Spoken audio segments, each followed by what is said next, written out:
ये बात आप जरूर स्वीकार करें कि सोते समय आपको बहुत सावधान रहना है। और प्रायः गलती सोते समय करते हैं उपासक की, कोई प्रपंच की बात याद करते हुए या मोबाइल देखते हुए या कोई गंदी चेष्टाओं का आपकी रात बेकार चली जाएगी। अगर गंदी चेष्टा हो गई तो सुबह भी बेकार हो जाएगी, दिन भी बेकार हो जाएगा, निरुत्साहित हो जाओगे। सोते समय आपको समय नहीं देना व्यर्थ चिंतन का। उसी समय विषय चिंतन होता है, उसी समय विषय भोग की आकांक्षा जागृत होती, उसी समय विषय देखने की इच्छा होती। मोबाइल है तो जिस समय आप अपनी शैया पर जाएं स्विच ऑफ कर दें। उसमें मैसेज घंटी आने का कोई भी रास्ता मत रखें। मान लीजिए आप उपासक हैं भगवत प्राप्ति के, 30-35 वर्ष ये नहीं था तो सब मर नहीं गए थे। और बोले इमरजेंसी, जब इसकी 30-35 वर्ष से पहले इसकी कोई रचना नहीं थी, मुझे लगता है, क्योंकि 30-35 वर्ष में ही इसका विस्तार देखा है। नहीं तो कभी किसी के पास मोबाइल नहीं। कोई बड़े अधिकारी तो इतना बड़ा वो, इतना बड़ा वाला वो ऐसे रखते थे नहीं तो मोबाइल तो हमें लगता है 30-35 वर्ष। तो फिर इमरजेंसी कैसे चलती थी, कैसे चलती थी इमरजेंसी? और आप ब्रह्मा हो क्या कि इमरजेंसी संभाल लोगे? स्विच ऑफ करो। जो सब इमरजेंसी संभालने के लिए तैयार रात दिन न सोता है, वो हर समय जागृत रहता है, वो हमारा आराध्य देव है। स्विच ऑफ करो, चिंतन लगाओ श्री जी का। ये जो रात्रि के शयन के समय मोबाइल में इधर उधर दृश्य देखने हैं, अपने सर्वनाश का बीज बोना है। मान लो, हमारी प्रार्थना मान लो, ये उस समय मन आपको परेशान करेगा जब कमरे की सिटकिनी अंदर से बंद होगी। सबसे प्रार्थना है रात्रि के शयन के समय। तो बोले फिर ठीक है 10 बजे तक देख लेंगे मोबाइल, इसके बाद शयन के समय भजन कर लेंगे। होगा ही नहीं। क्या तुम देखना चाहते हो? प्रिया प्रीतम के सिवा और कुछ क्या देखना चाहते हो? वो तो सुभग सुंदरी सहज सिंगार है, सहज शोभा सर्वांग प्रति सहज रूप वृषभानुनंदिनी। हमारी स्वामिनी जी की सुंदरता छुपाने के लिए आभूषण पहनाए जाते हैं, औरों को तो आभूषण सुंदरता बढ़ाने के लिए। यहां छवि के छिपाए बे को ऐसे के दास होके क्या देखोगे मोबाइल में? क्या देखना चाहते हो? वासना की क्रीड़ा, और तुम उस क्रीड़ा को देखना चाहते हो? परमार्थ के पथिक हो। देखना है तो प्रभु को देखने की वृत्ति रखो, अन्यथा मूंद लो आंखें। प्यारे, महान फल प्राप्त करोगे। सबसे प्रार्थना है एकांत में मोबाइल रूपी दुश्मन से बचो। क्योंकि जब आप गंदी बात कहीं देखोगे तो आपके अंदर वैसे ही चिंतन बनेगा, वो ऐसे ही लगेगा मैं भी ऐसा करूं, मैं भी ऐसा भोगूं, मैं भी ऐसा देखूं। मान लीजिए आप, जब हमारे शास्त्र कहते हैं कि पशु पक्षियों के मैथुन को भी नहीं देखना है, अगर ऐसा एक बार दृष्टि पड़े तो मानसिक प्रणाम करके दोबारा दृष्टि न देना। और आप मोबाइल में ऐसी चेष्टाएं देखोगे, कैसे आप भगवत भजन करोगे? कैसे भगवत प्राप्ति का उद्देश्य रख पाओगे? ये कलयुग की बहुत महीन चाल है कि उसके बिना काम नहीं चलेगा और हम तुम्हें काम से युक्त कर देंगे। इसके बिना काम चलेगा नहीं, तुमको रखना पड़ेगा। और जब तुम इसे रखोगे तो हम काम अपना कर लेंगे। कलयुग ने कहा हम अपनी व्यवस्था बना लेंगे। यहां कह रहे जब आप नींद में जा रहे हैं तो बिल्कुल मानो मृत्यु शैया पे जा रहे हैं। आपको उस समय नाम जप में बहुत ध्यान देना है, कहीं मन बहक ना जाए। तो क्या होगा, 5-6 घंटे जो आप लेटोगे ना, वो भी भजन हो जाएगा। हमारा जो सततम योमाम स्मरति नित्यशा है ना, ये पूरा हो जाएगा। नहीं उस समय हम सो जाएंगे तो हमारा 6 घंटे का वियोग हो गया, 6 घंटे भजन रुक जाएगा। और ये 100% पक्की बात अनुभव की कहते हैं, यदि सोते हुए भजन करोगे तो जगते, कई बार तो पकड़ा है कि अगर आधे पद में बेशुद्ध हो गए तो वो पद पूरा जगते ही शुरू हो गया है। मतलब बीच में स्थिति भागवती की रही। जैसे बेहोश करते समय हमने कहा था जब ऑपरेशन के हमें बता देना, तो उनका बाबा अब इंजेक्शन लगाने वाले हैं तो वो 1 मिनट हमें केवल दीजिए, अपनी चित्तवृत्ति। तो जब होश आया तो वही पहले चिंतन चल रहा था, वही चिंतन। जैसे सोने के समय हम बेहोश हुए तो जगने के समय वही चिंतन, ऐसे ही इंजेक्शन से जब बेहोश हुए और जब होश आया तो वही चिंतन चल। बहुत बड़ा चमत्कार अभ्यास का है। नींद खुले तब से लेकर गाढ़ नींद आने तक स्मरण में कभी रुकना नहीं। और आपको एक छूट दे रहे हैं। कभी कभी क्या होता है कि एक मंत्र में, एक नाम में जैसे बहुत देर अभ्यास करते तो मन उबने लगता है। इसका स्वभाव है, ये अनुभव की बातें कहते हैं। इसका स्वभाव है नवम नवम, नहीं तो ये मतलब, तो इसको हम लोगों ने कैसे फंसाया है। जैसे गुरु मंत्र जप रहे, अब 2-3 घंटे लगातार गुरु मंत्र जप, अब इसको उबन बढ़ी, अब ये छोड़ रहा है बीच बीच में, पता चलता है छोड़ना चाहता है, छोड़ रहा है, तुरंत इसको नाम में फंसाया। अब थोड़ी देर नाम में चला, फिर उब रहा है, बहुत विचित्र है ये, अब उसको फंसा दिया। उस पीछे की बात अभ्यास के समय, नमामि शमीशान निर्वाण रूपम विभुम व्यापकम ब्रह्मवेद स्वरूपम। चिंतन, पदगान कर रहे, ये भगवान शिव पदगान कर रहे हैं और उसका चिंतन, निर्वाण रूपम विभुम व्यापकम ब्रह्मवेद स्वरूपम। अब अपने यहां अवसर है, सुंदर सुंदर कोई पद, गुरु मंत्र जप करते हुए मन जब उबने लगे, राधा वल्लभ श्री हरिवंश, राधा वल्लभ श्री हरिवंश, राधा वल्लभ श्री हरिवंश, इसमें भी उबने लगे, शुरू कर, जोई जोई प्यारो करे सोई मोही भावे, भावे मोही जोई, इसमें भी उबले लगे। सुधा निधि का कोई एक लाइन ले लो, ब्रह्मेश्वरादि सुदुरूह पदारविंद श्रीमत् पराग परमाद्भुत वैभव, ब्रह्मेश्वरादि सुदुरूह छोड़ना नहीं है, तू भाग में नवम नवम दे रहा हूं, नवम नवम। इसको फंसाने के लिए आपके पास अस्त्र हो, जैसे यहां चाकू, यहां पिस्तौल, तलवार, ये वो सब बिल्कुल वीर सजा रहता है, ऐसे ही अपने लोग सजे रहते। छोटा राधा, अब एकदम चिपक गया है आके, तो कैसे मारे, तो छोटी चाकू है ना वैसे, राधा राधा राधा, थोड़ा दूरी राधा वल्लभ श्री हरिवंश, थोड़ा और दूरी गुरु मंत्र, बड़े बड़े अस्त्र अपने पास रख ले, बहुत भाग रहा है तो फंसा दिया। प्रथम यथावति प्रणव श्री, अब लग पूरा पदगा, पूरा पदगा उसमें लग, प्रथम यथामति प्रणव।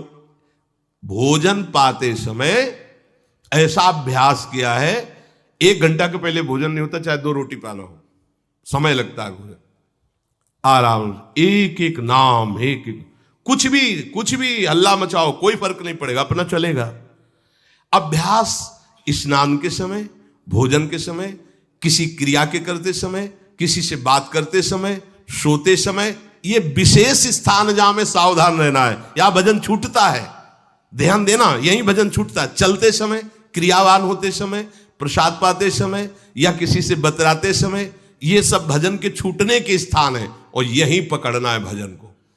जब आपको बिल्कुल न लगे तो मानसिक सब बंद कर दो और गुनगुनाने लगो, जो धुनी आपको अच्छी लगे उसी में नाम, कोई नाम लेके, संसार का चिंतन न होने पावे, चाहे जो कुछ तुम जहां तुम्हारा मन आवे, गंगावरी गोदावरी कुछ भी, भागवतिक चिंतन के सिवा संसार के चिंतन न होने पाए। पहले ऐसे अनन्य बनो, फिर बाद में अनन्यता आती, रसना कटो जो अनरट। हाँ भी विषय चिंतन कर रहे हैं, प्रपंच कर रहे हैं, बोले रसना कटो जो अनरटो, और नहीं बोल सकते, प्रपंच बोलेंगे बस, रसना कटो, ये शब्द वहां नहीं आते।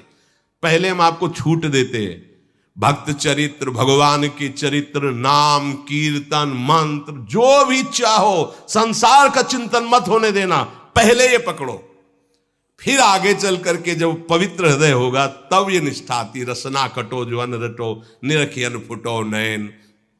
मान लो संसार का चिंतन नहीं करने देना है इसको, आप जैसे बने वैसे करो भागवतिक चिंतन, कोई नाम ले लो, कोई मंत्र ले लो, तुम्हें जो प्रिय लगे, हम छूट देते हैं। ये हम नहीं करें कि रसना कटो जो अन रटो, ये बाद की बात है, हमें पहले इसका संसार चिंतन रोकना है।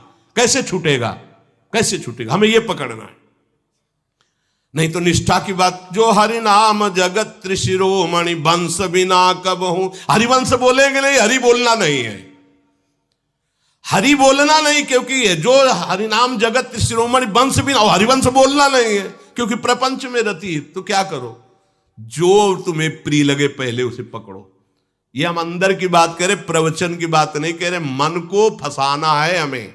राम कृष्ण हरि जहां लगे इसको लगाओ, पहले इसको फंसाओ, संसार का चिंतन न होने दे।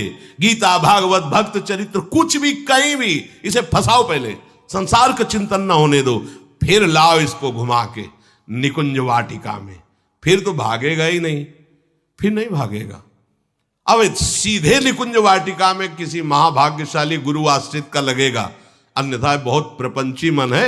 आप आश्रय इधर का लोगे, प्रपंच का चिंतन करोगे, बात बनेगी नहीं। चिंतन छोड़ना है हमें, जैसे बने तैसे संसार का चिंतन छूट जाए तो हम विजय को प्राप्त होंगे। ध्यान दीजिए, इस परमात्म तत्व को वही प्राप्त कर पाता है जिसका राग बीत गया है, खत्म हो गया है, वैराग्यवान। ज्यादा परिश्रम नहीं है वैराग्य में, विवेक नहीं होने के कारण हम वैराग्य नहीं धारण कर पाते। हम बाहरी बातों को वैराग्य ले लेते हैं, ऐसा कपड़ा बदल लेना या कपड़ा ना पहनना या लौकी का कमंडल, मिट्टी का पात्र, तो हम अपने को वैरागी। बात यहां नहीं रुकेगी।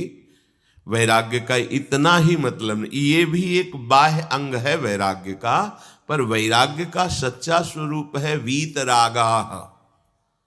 कहीं कुछ भी अच्छा नहीं लग रहा, कोई भी सुख आकर्षित नहीं कर रहा, लोक लोकांतर की प्रतिष्ठा, मान, सुख, ऐश्वर्य, व्यक्ति, कुछ अच्छा नहीं, राग खत्म हो गया। ऐसा उस अक्षर ब्रह्म को, अविनाशी तत्व को जान पाता है।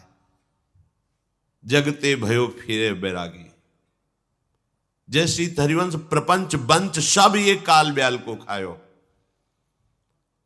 हालत यह है कि जैसे सांप ने मेढक को पकड़ रखा और मेढक सामने पतिंगा को, कीड़े को पकड़ना चाहता है। उसे यह पता नहीं कि मैं खुद किसी का कवल बन चुका हूं, वो एक झटके में मुझे अपने पेट में ले जाएगा। ऐसे ही हम सब हैं, काल के द्वारा ग्रसित है। काल ने हमें पकड़ रखा है, पर हम भोग भोगना चाहते हैं। हम नाना प्रकार की मान प्रतिष्ठा पाना चाहिए, ये पता नहीं एक झटके में हमारा अस्तित्व ही खत्म हो जाएगा। जिनके अंतःकरण में किसी भी व्यक्ति, वस्तु, स्थान, पद, प्रतिष्ठा का राग ही नहीं रह गया है, उसे कहते हैं वैराग्यवान। वीतरागाः, राग ही नहीं है। जिनका अंतःकरण निष्पाप निर्मल हो चुका है, जिनके हृदय में केवल भगवत प्राप्ति की उत्कट लालसा जागृत हो गई है, ऐसा साधन संपन्न उपासक परमात्म तत्व में प्रवेश पाता है। अध्यात्म मार्ग की ऊंचाई पर वो स्थित हो जाता है।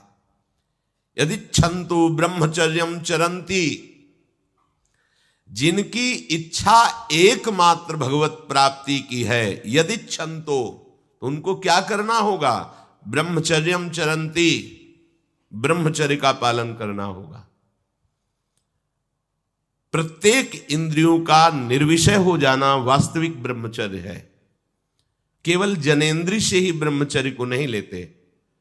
हमारी प्रत्येक इंद्रिय भोगों से रहित होकर भगवत अनुराग में, नेत्र प्रभु को देखना चाहते हैं, त्वगेंद्री प्रभु को स्पर्श करना चाहती है, घ्राणेंद्री प्रभु के श्री अंग की गंध पाना चाहती है, श्रवणेंद्री प्रभु के वचन सुनना चाहती है। एक एक इंद्रिय अपने प्रभु में लग गई, अंतर्मुख हो गई, बाहर विषयों का त्याग हो गया। इसे ब्रह्मचर्य कहते हैं। पर प्रारंभिक ब्रह्मचर्य में जनेंद्रिय का ब्रह्मचर्य अत्यंत आवश्यक है। यदि जनेंद्रिय जन्य व्यभिचार दोष से युक्त है तो कदापि उसे भगवत प्राप्ति नहीं हो सकती। शुभ गति व्यभिचारी शुभ गति चाहे, असंभव। और भगवत मार्ग में सबसे बड़ा दुश्मन यही व्यभिचार दोष है, काम। इसी से हमारा हृदय मलिन होता रहता है, अंधा बटे और पड़ा चबाए वाली दशा रहती। कहते हमें 50 वर्ष हो गए। अरे 50 जन्म हो जाए, तुम व्यभिचार करो, गंदी बातें करो, गंदे चिंतन करो, सो समय व्यतीत कर, अनंत जन्म व्यतीत हो गए, भगवत प्राप्ति हुई क्या? 50 वर्ष से भगवत प्राप्ति हो जाएगी क्या? 5 मिनट काफी है भगवत प्राप्ति में, एक बार नाम काफी है। वो स्थिति तो लाओ। बार बार बहिर्मुख वृत्तियों के द्वारा विषयों में सुख बुद्धि कर लेने से हमारा सारा का सारा अध्यात्म चिंतन बदलता रहता है, इसलिए लाभ नहीं मिल पाता, एक रस चिंतन नहीं रह पाता। बार बार विक्षेपी विषय करते रहते हो, हम सहते रहते हैं और भोगते रहते हैं। एक बार तो हिम्मत करके उठो, अब लो नशानी अब ना नशई हो, एक बार तो दृढ़ बनो। बस मन के अनुकूल चलने की बात को तुम्हें रोकना होगा, तभी तुम्हारे अंदर यदि क्षंतो, ऐसी इच्छा जागृत होगी। पक्का पक्का ऐसा ही है, जब हम किसी विषय के वेग को सहते हैं, विषय नहीं भोगते हैं, तो मन बहुत जलाता है। उस जलन में फिर एक ही बात होती है, बस भगवत प्राप्ति हो जाए, झंझट खत्म हो जाए। कब तक हम इसमें चलेंगे? एक बार भगवत, वो जलन हमको भगवत प्राप्ति की इच्छा प्रकट करती है। अपने लोग क्या करते हैं, जलन को मिटाने की कोशिश करने लगते हैं, तो भगवत प्राप्ति की इच्छा क्या, भोग प्राप्ति की तृष्णा जागृत हो जाती है। भोगे हुए भोगों को बार बार भोगने की इच्छा का नाम तृष्णा है। बाहर और भीतर से कोई सहयोगी नहीं, जल रहा है उपासक, तब रास्ता निकलता है भगवत प्राप्ति का, तब इच्छा प्रकट होती। अब नहीं, बहुत जल लिया, अब तो केवल प्रियाजू के समीप जाना है, अब तो प्रभु के सानिध्य में रहना है, नहीं इन भोगों की जलन में जलना है। पर यहां तक पहुंचने के लिए जलना होगा, तभी लिखा सहित सहित बाढ़ भगति तास्तितिक्षस्व भारत, क्योंकि आगमा पाइनो अनित्यास, ये नाशवान काम क्रोध आदि तुम्हें प्रेरित करेंगे, तुम इनके वेगों को सह जाओ, ये स्थायी नहीं है। आगमा पाइनो है, आने जाने वाले हैं, और ये सहन करने से नष्ट होते हैं, भोगने से बढ़ते हैं। यदि क्षंतो, अगर भगवत प्राप्ति की इच्छा है तो ब्रह्मचर्यम चरंती, ब्रह्मचर्य का पालन करना ही होगा, इसमें कोई गुंजाइश नहीं, क्योंकि आप चल ही नहीं सकते। ध्यान से सुन लो, ये मनोरंजन का मार्ग नहीं है, इसमें मन ही मार तनहारिक वृंदावन में गाज, इसमें मन मारना होगा। प्रायः ये मन को दुलार करने वाले लोग कभी भाग्य से सत्संग में भी आ जाते हैं, कभी श्री विग्रह के दर्शन करने भी मंदिर पहुंच जाते हैं, कभी तीर्थ याटन भी करते हैं, पर इनका कोई लक्ष्य नहीं होता। आज सुन लिया सत्संग, बढ़िया है, लक्ष्य नहीं होता। यहां लक्ष्य वालों की बात हो रही। यदि क्षंतो, यदि तुम्हारी ऐसी इच्छा जागृत हो रही किसी जन्म में भगवत प्राप्ति करनी, तो ब्रह्मचर्यम चरंती,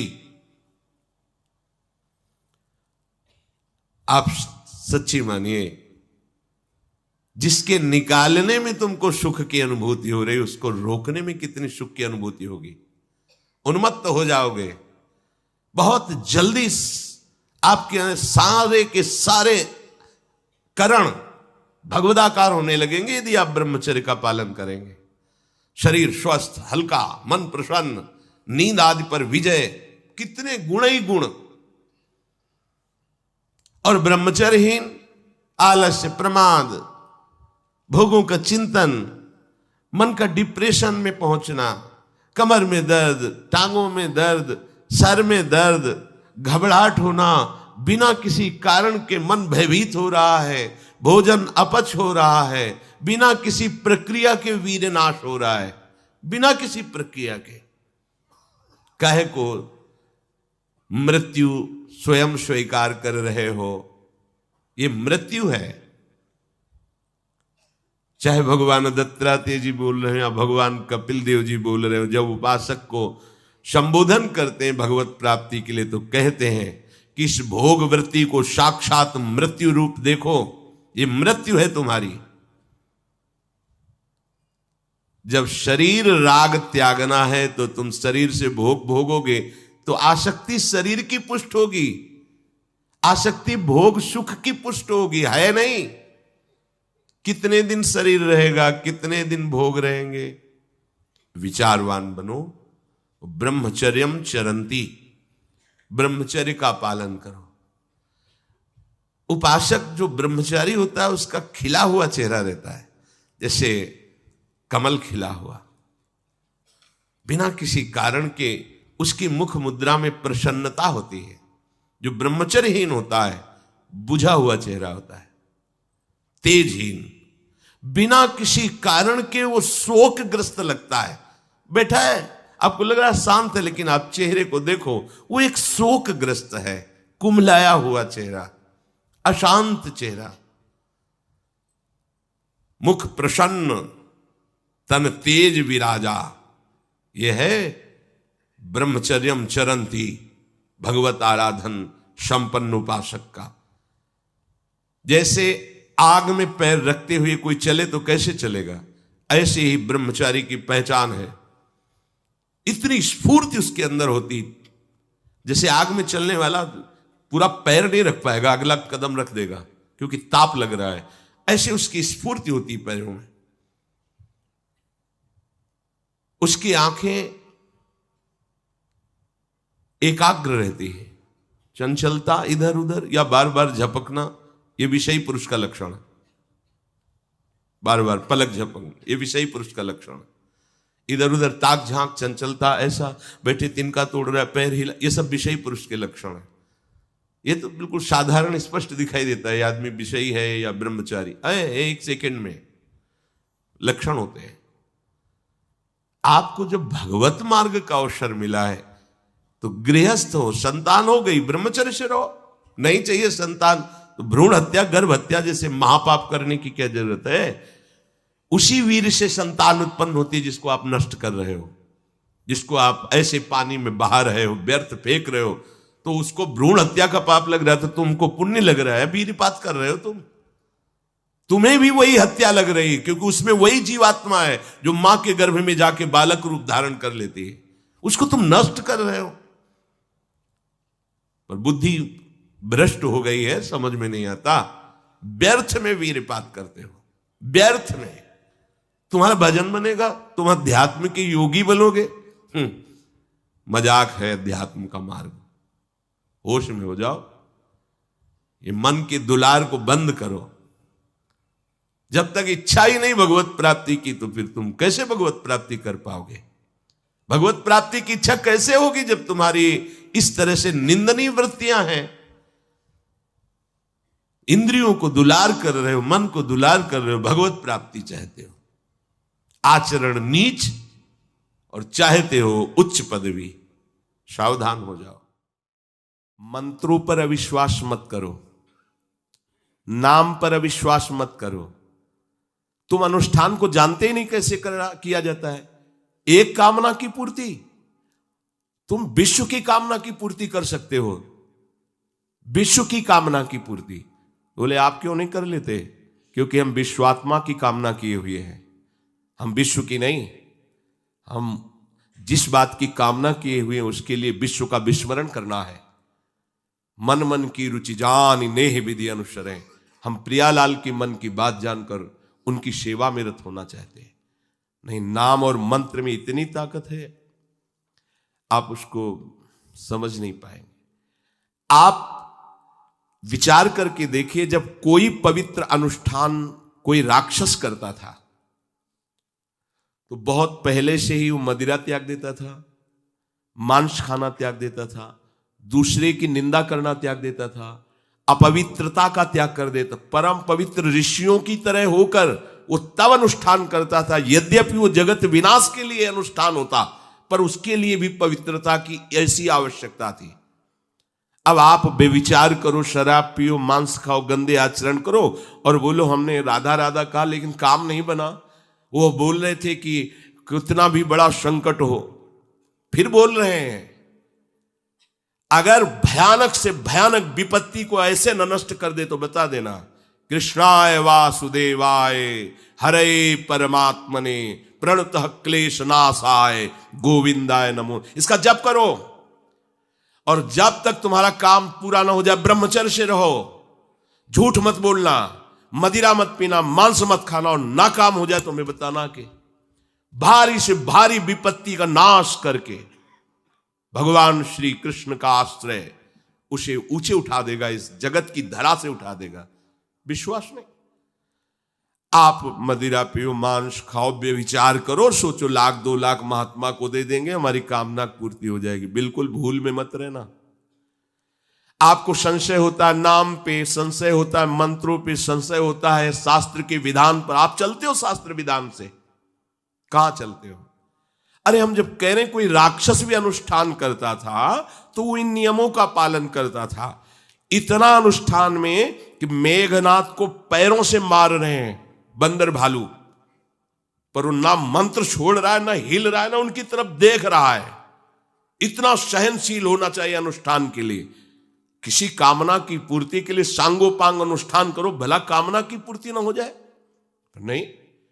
आप शास्त्रों में पढ़ के देखो, संतान उत्पत्ति के लिए कैसे व्रत, पयोव्रत का कैसे अनुष्ठान किया। पवित्र रह करके इतनी इतनी मात्रा में ये आहार लेना है, इस मंत्र का जब भगवान गर्भ में आ गए। क्या चाहिए तुम्हें? भारी से भारी विपत्ति को दूर करने के लिए आर्त भाव से पुकारो भगवान को। तुम्हें धनी बनना है, अनुष्ठान कीजिए। हम कह रहे किसी विशेष मंत्र आदि की तरफ ना बढ़िए, बोलिए राधा राधा। क्या चाहिए आपको? कृष्ण कृष्ण बोलिए। सब मंत्रों का सार है नाम में, आप बोलिए तो नाम। पवित्र होइए, गंदे आचरण छोड़िए। क्या चाहिए आपको? भगवान का नाम जहां गूंजता है वहां ऐश्वर्य अपने आप चरणों में लौटता है। अब छल कपट करो, हिंसा करो, गंदे आचरण करो, सोचो हम बहुत बड़े धनी बन जाएं, तो दुष्कृति का फल दरिद्रता और दुख होता है। सुकृत का फल ऐश्वर्य और सुख होता है। अब लगाओ तुम कांटेदार वृक्ष और चाहो कि हमको रसीला फल प्राप्त हो, तो इसे मूर्खता ही कहते हैं। फिर दोष देता है काल, कर्म, ईश्वर को, शास्त्रों को, मंत्रों। अरे कुछ नहीं, नाम मंत्र में जरा सी भी अनुष्ठान में त्रुटि हो जाए तो उसका फल बदल जाता है। आप कहां अनुष्ठान कर रहे हैं? कौन सा अनुष्ठान कर रहे हैं? सबसे पहला नियम अनुष्ठान का होता है पवित्र आचरण, ब्रह्मचर्य, सत्यवाद, पवित्र भोजन, संयम से। कोई भी अनुष्ठान कर, किसी भी विषय का अनुष्ठान करके देखो, अभी हो जाएगा। ये तो हमसे नहीं होगा, तो फिर आप बड़ी बड़ी कामनाएं करते हो, हवा में कामनाएं पूर्ण हो जाएंगी। किसी की भी काम, किसी का भी महाबली या तेजस्वी पुत्र पैदा हुआ, उसको देखो कैसे रहा है, उसके माता पिता कैसे आचरण किए हैं। 10,000 वर्ष तक भगवान श्री हरि में मन लगाकर निरंतर मंत्र जपने पर कश्यप और विंता जी ने भगवान गरुण जी को प्रकट किया। भगवान गरुण जी श्री हरि के वाहन, प्रथम पुत्र अरुण जी जो सूर्य के सामने बैठे हुए हैं, सारथी बने 10,000 वर्ष। करदम जी भारी तपस्या करके पत्नी प्राप्त कर रहे हैं, तो भगवान स्वयं कपिल देव जी के रूप में अवतार ले रहे हैं। बिना भजन के, बिना पवित्रता के, बस कामनाओं की पूर्ति, हवा में कामनाओं की पूर्ति हो जाएगी। मनमानी आचरण, कुछ नींबू काट दो, उसमें सिंदूर रख दो, या कलावा बांध दो, या अंगूठी बांध लो, या जंतुर मंत्र बांध लो, भस्म, इनसे कुछ होगा? कुछ नहीं होगा। राधा राधा राधा राधा राधा, जो कर चाहोगे हो जाए, पर पवित्र आचरण, साथ में पवित्र आचरण हो। एक किसान भी अन्न बोता है तो खेती को तैयार करता है। आपको अपने हृदय की भूमि तैयार करनी होगी। कामना पूर्ति के लिए ऐसे थोड़ी चला जाता है। देखो ना, ऐसे एक चपत लगा दी सुरुचि ने, क्योंकि उसकी रुचि के खिलाफ हुआ कि वो पिता की गोद में बैठना चाहते थे। छत्री बालक माता के पास गए, उनका नाम सुनीति है। वो सुंदर नीति से चलती है, वो रुचि से चलती है, सुरुचि अपनी रुचि, और वो सुनीति सुंदर नीति से चलती है। मां पिताजी ने गोद में बैठाला नहीं, और माँ ने चपत लगा दी और कहा तू ऐसे कि गर्भ से प्रकट हुआ है, सिंहासन का अधिकारी नहीं। अगर तुझे सिंहासन पर ही बैठना है तो जा तपस्या कर और मेरे गर्भ से प्रकट हो। तपस्या इस बात की कर कि मेरे गर्भ तब कहीं तू पिता की गोद में बैठ सकता है। बोले हाँ बेटा। महाराज तो मुझे दासी भी मानने के लिए अब तैयार नहीं है। बेटा भगवान नारायण का जिसने आश्रय लिया उसकी कोई कामना अधूरी नहीं रही। जाओ तुम भगवान श्री हरि का आश्रय लो, वही तुम्हारी कामना की पूर्ति करेंगे। मेरे में तो कोई सामर्थ्य नहीं, पर मैं आशीर्वाद देती हूं। मेरा आशीर्वाद कवच की तरह तुम्हारी रक्षा करेगा। 5 वर्ष का बालक चला भगवान की प्राप्ति के लिए। वो प्रेम नहीं चाह रहे हैं, वो पद चाह रहे हैं। कैसे जीवन व्यतीत किया देखो। 6 महीने की बात। बोले 6 महीने में 6 महीने में एक छोटा सा बालक इतना कष्ट सह रहा है। 6 महीने तो बहुत समय हो गया। भगवान तो इससे भी बहुत करुणा में एक आर्त पुकार में उपस्थित हो जाते हैं। एक बार जिन नाम ली हित सो होए अति दीन। अगर कोई कामना नहीं है, केवल प्रभु की मिलन की चाह है और हृदय आर्त भाव से पुकार दे तो दूसरा नाम नहीं लेना पड़ेगा। एक बार जिन नाम ली हित सो होए अति दीन, ताको संग न छाणहि ध्रुव अपनो कर लीन। ये महारसिक शेखरों के वचन है, कोई ऐसे मिथ्या वचन थोड़ी। श्वास को भी रोक लेते हैं। भगवान का जो मंत्र श्री देवर्षि नारद जी ने दिया उसी का ध्यान कर रहे। ऐसा पद मिला कि सप्त ऋषि परिक्रमा करते हैं। ना उनके पिता को मिला, ना उनके पितामह को मिला। इसके आगे तो है ही नहीं। उत्तानपाद, महाराज मन, ब्रह्मा, बस ऐसा पद मिला कि किसी को पद नहीं मिला। पर आप देखो कामना की पूर्ति के लिए कैसे निष्ठावान हो करके, प्राणों को समर्पित करके भगवान की आप बीड़ी सिगरेट पियो, प्याज लहसुन मांस मछली दुनिया की दलित दुराएं करो, हाँ हमारी कामनाओं की पूर्ति हो जाए। बेकार बकवास करते हैं लोग आकर। परमार्थ को एक हंसी बना दिया है, एक मजाक बना दिया है। संतों को एक नाटक बना दिया है। संत मार्ग को एक उपहास का स्वरूप बना दिया है। हमारी ये कामना की पूर्ति कर दो। उनका जीवन कामना की पूर्ति के लिए तुम्हारे है। अरे तुम्हें निष्काम करके भगवत साक्षात्कार कराने के लिए कि ये छोटी मोटी जिनमें तुम फंस कर तुम्हारी दुर्गति हो रही उसी में और वो बढ़ावा देने के लिए। पर संसार तो अपनी बात मानता है, उस ना शास्त्र की बात मानता है ना संतों की। भगवान कह रहे हैं वो सुकृति है जो मेरे से धन चाहते हैं, दुष्कृति तो आ ही नहीं सकता। तो आप सुकृति के आचरण करो। बड़ा विचित्र भाव है संसार का। चाहता है सुख, आचरण करता है दुख पाने वाले।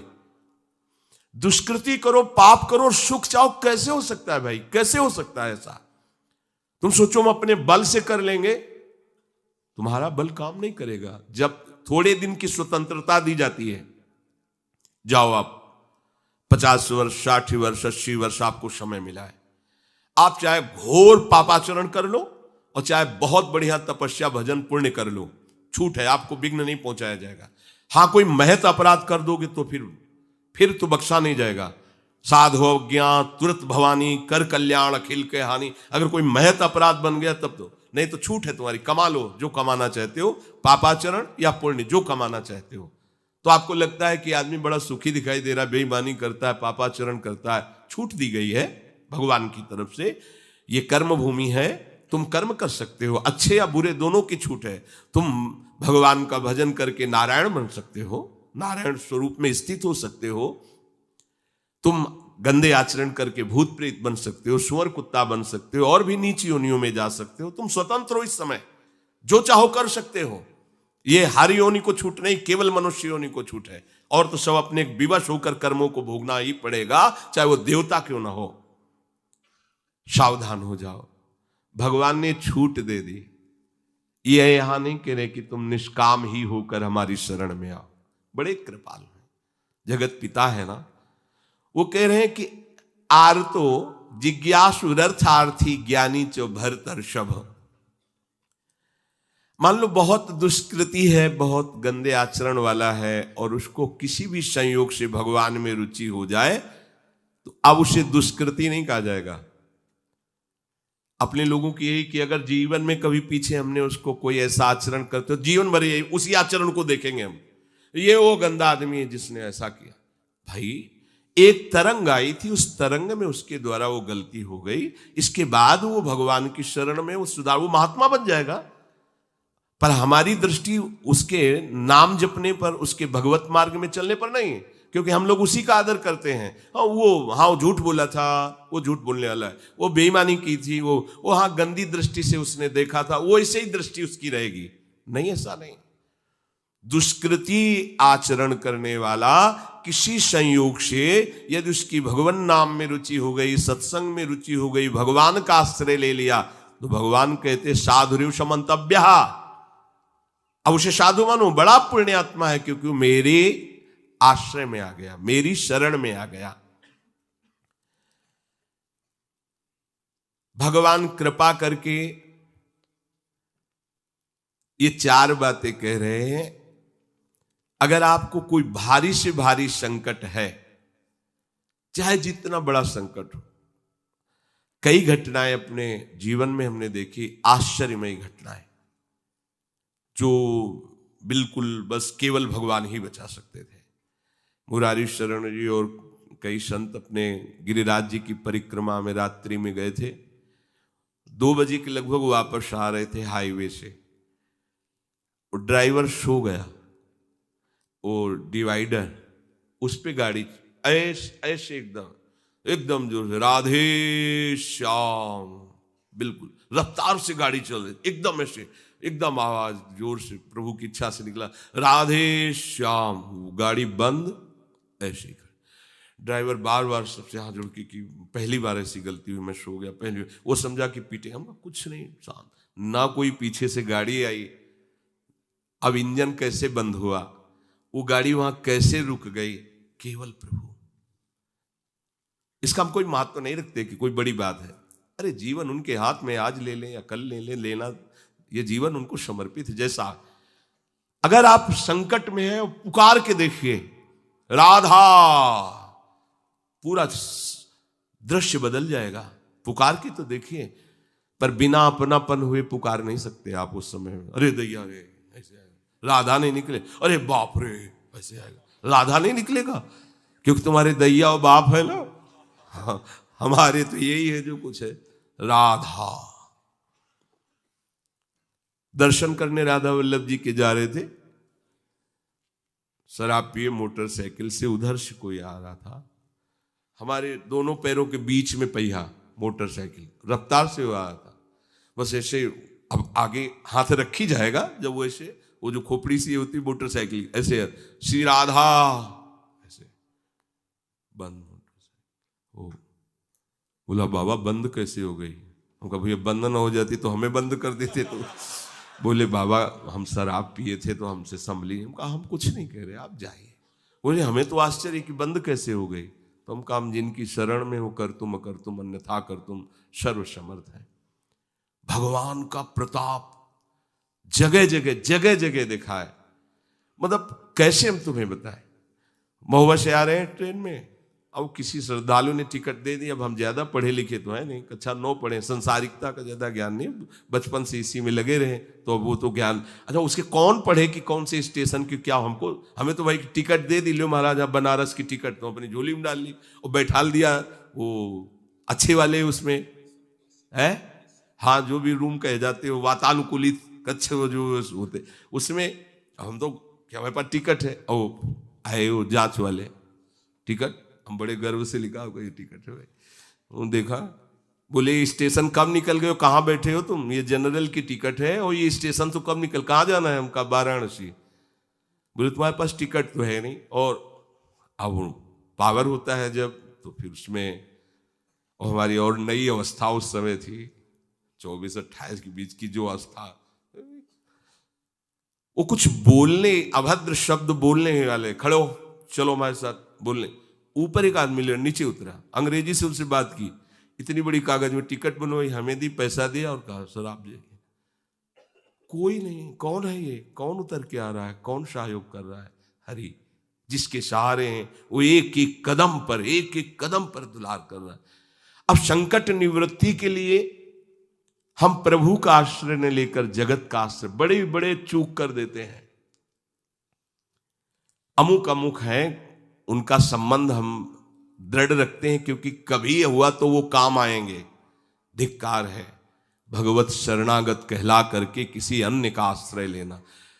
इतने बड़े मालिक हैं, सर्वत्र सर्वशक्तिमान, तुम्हें और किसी का आश्रय चाहिए? पर ये बात तभी समझ में आएगी जब खूब सत्संग करोगे और नाम जप करोगे। भगवान का आश्रय पल पल पर देखा है, उनका जीवन में दुलार देखा है। बस ये लगा कि भगवान ही बचा सकते हैं, दूसरा कोई नहीं बचा सकता। गंगा किनारे कुछ जगह ऐसी होती है जो ऊपर से एकदम सूखी पपड़ी दिखाई दे रही, वो अंदर भारी दलदल होता है। हम लोग अपनी मस्ती में चले जा रहे हैं, पीछे से आवाज, ए बाबा रुकना। कदम रुकिए, वो दौड़ के आया, बोले बाबा आपको पता है ये यहां से देखो आधा किलोमीटर तक दलदल है, फंस जाओगे तो वहीं खड़े खड़े मर जाओगे, कोई निकालने वाला नहीं। ऊपर से सूखी पपड़ी, नीचे पग पग पर प्रभु को देखा है।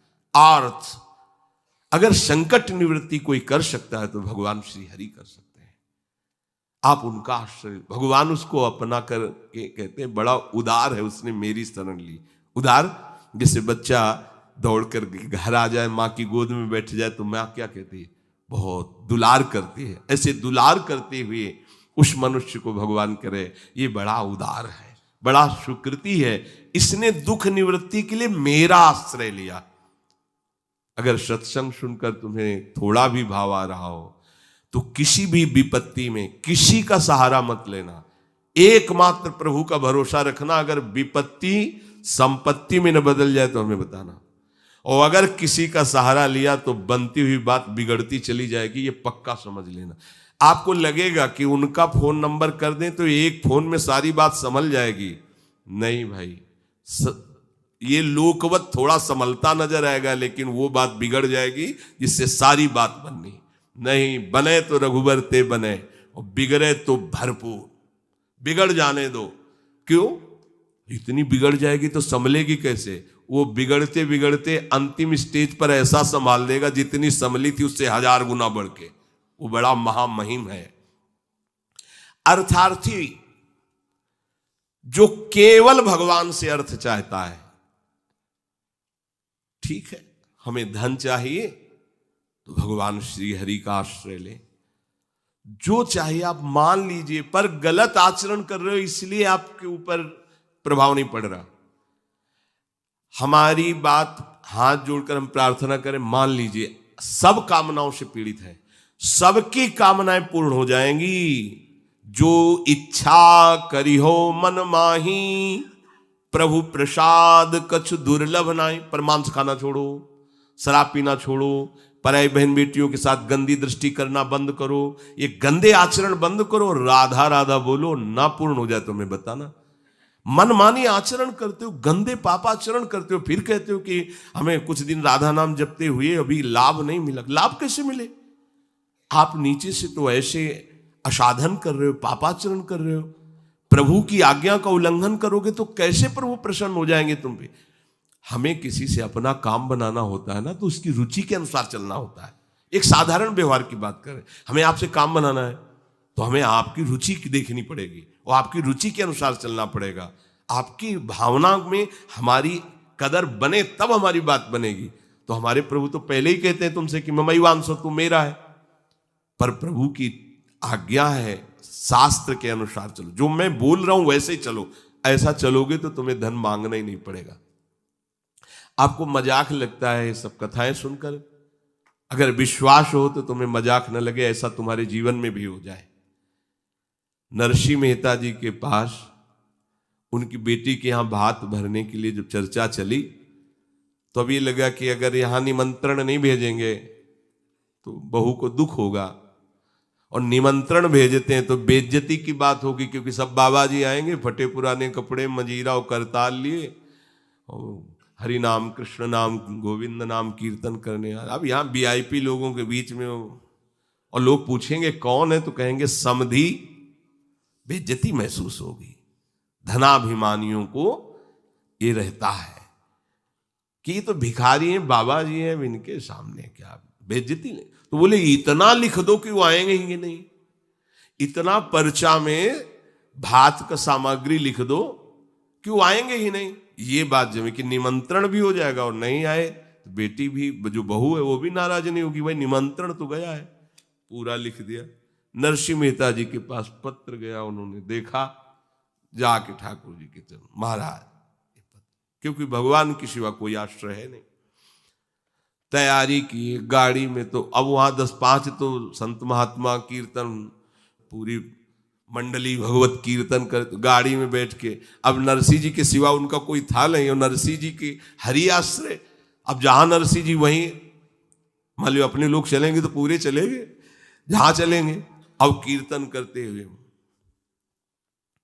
ऐसा भात भरा था ठाकुर जी ने कि भूतो न भविष्यति, स्वर्ण की वर्षा हुई थी, लिखा है स्वर्ण की वर्षा हुई थी। द्वारिकाधीश की गाड़ियां लगी हुई थी, बैलगाड़ियों में सब लदे स्वर्ण आभूषण, सब गांव का गांव पूरा कंचन का हो गया था। ऐसा वैभव भगवान ने प्रकाशित किया। आपको क्या भगवान पर विश्वास नहीं? क्या आप प्रभु के नहीं हैं? क्या आपको प्रभु ऐसा प्यार नहीं करते? पर आप प्रभु के ऐसे आश्रित नहीं होते, इसीलिए आपको